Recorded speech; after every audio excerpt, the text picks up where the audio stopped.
Assalamualaikum warahmatullahi wabarakatuh. Hello everyone. We are from Group 8.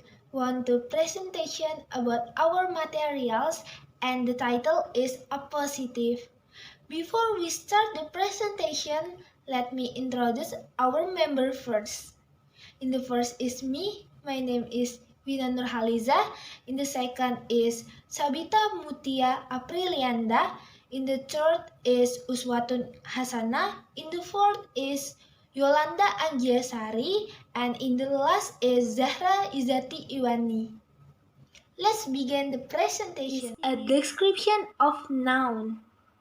Appositive in the form or comes from in the first is sentence, in the second is adjective clause, and in the third is infinitive and gerund. To make you more understand, I will give you two sentences. Example sentence is Palembang is a capital city of South Sumatra, and the second example sentence is Palembang has many pempek shops. From two example sentences before, we can make a sentence with appositive.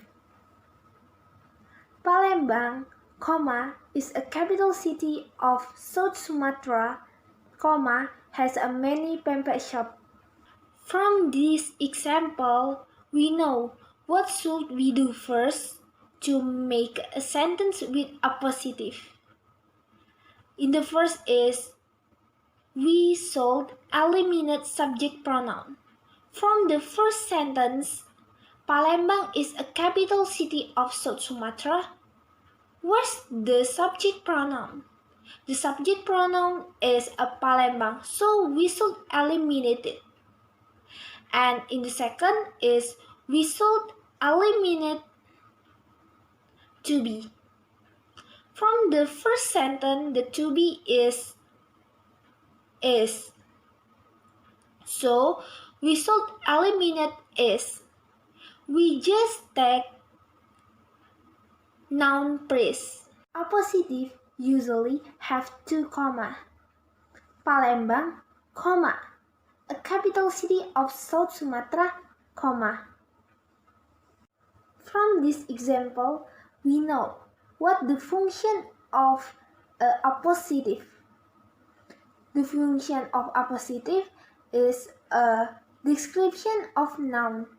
From this, we know where's the noun. The noun is a Palembang. Where's the appositive? A capital city of South Sumatra. What is a Palembang? A capital city of South Sumatra. Where's a capital city of South Sumatra? Is a Palembang. For the next material, my partner Muthiah will explain it. In this video, I want to explain about adjective clause. Adjective clause is a clauses that describe a noun, usually associated with relative pronoun.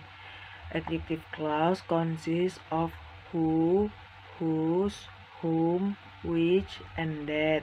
Generally, the formula of adjective clause is subject plus adjective clause plus verb and plus object. The first is who refers to the subject.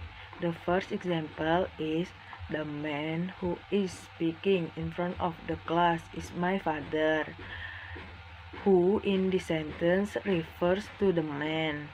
The second example is the people who live next door are good neighbors. Who in the sentence refers to the people. The second is whose. Whose refers to the possessive.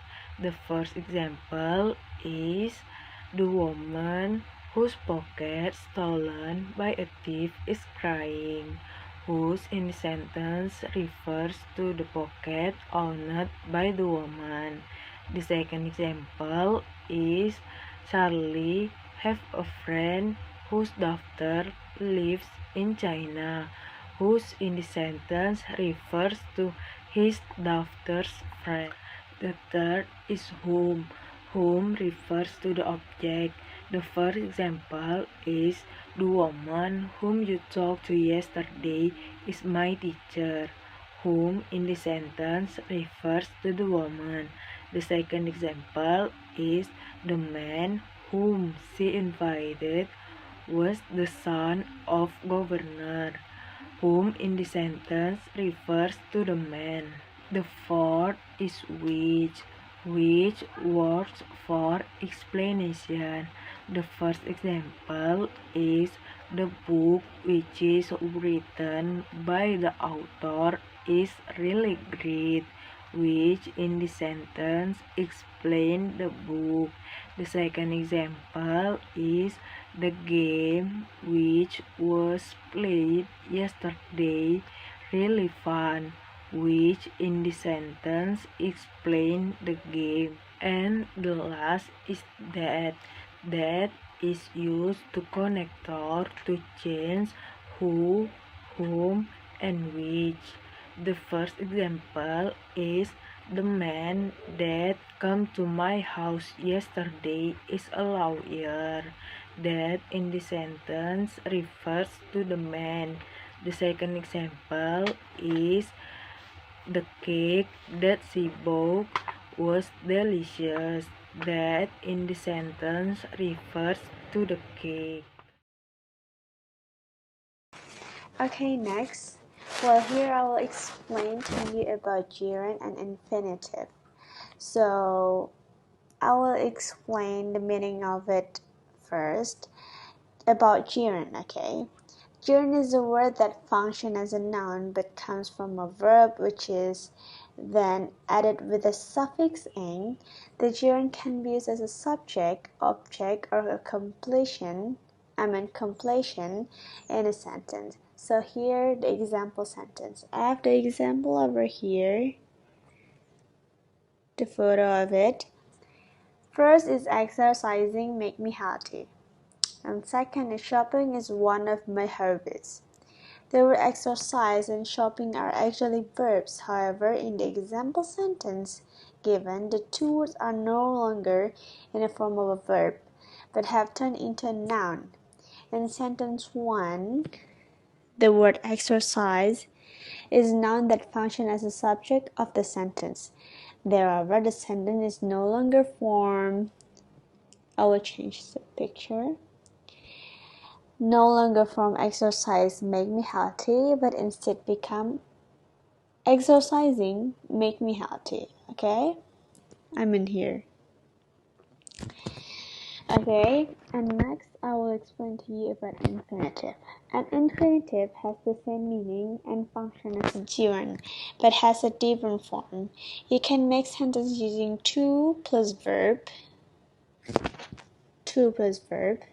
as a noun that functions as an object or complement. The following sentence using the example to plus verb are, I have the example again of the sentence. I have two examples. First is exercise is very important for me, and second, something that he wants the most is now to see you. Almost like the explanation in gerunds, the example above shows some verbs that change form into nouns with a to in front of them. However, there are also some expressions which are not interchangeable. And next, I will explain to you the difference between gerunds and infinitive. The difference between gerund and infinitive. Okay? First, both can indeed be used as a subject or a complement in a sentence. However, as a complement, usually the gerund will be used more frequently and more generally. And second, there are some words that must be followed by gerund, for example, like accept, complete, deny, and mention. And there are several other words that infinitive must follow, for example, like agree, decide, appropriate, and happened. Okay, that's all, guys, that I can tell about infinitive and gerund to you all. And I hope that can helpfully for you guys. Thank you. Will give an example sentence.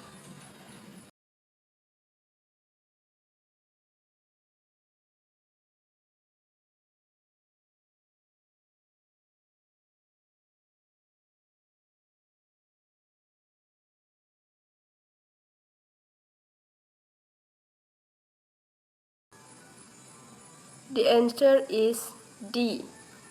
Why D?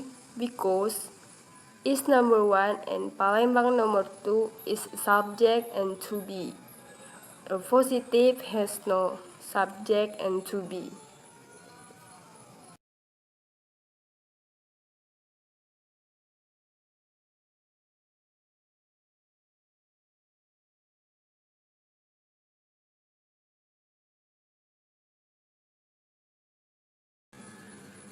And the answer is B. What? Why one? Why not was or who? Because who and was is subject and to be.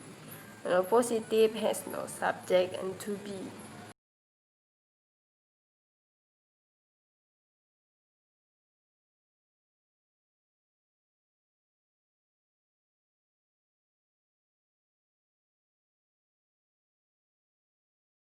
And the answer is A. Jogging. Why jogging? Because jogging is located between two combs.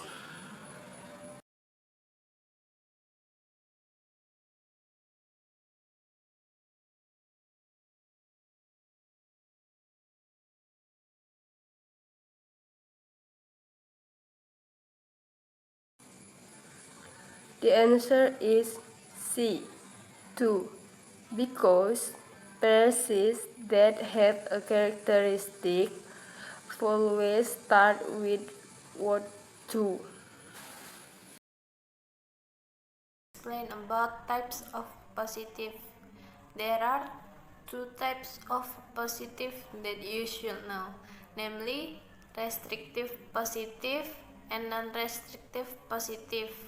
Restrictive positive is a positive whose role is to provide important information to identify specific nouns. This positive is important for the integrity of the meaning of sentence and we cannot just ignore it. Non-restrictive positive is a positive which has a role to provide additional information, and this information actually not that important because if we just remove it does not interfere with the integrity of the sentence. Apart from noun phrases, other phrases such as gerund and infinitive can be used as positive phrases because gerund and infinitive are word formed from. Do you know what are the characteristics of positive? Now I will tell you about it.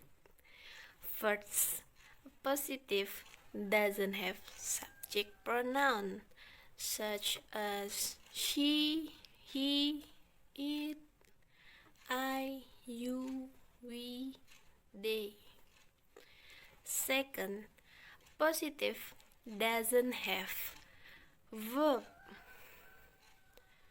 Third, positive doesn't have relative pronoun such as whom, whose, which, etc.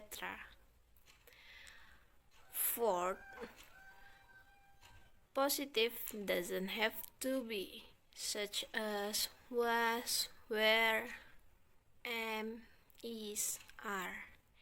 And the last one, positive is usually placed between two commas. Okay, I think this is all from our presentation. Thank you for your attention. I hope this presentation will be useful for us. I will close our presentation. Wassalamualaikum warahmatullahi wabarakatuh.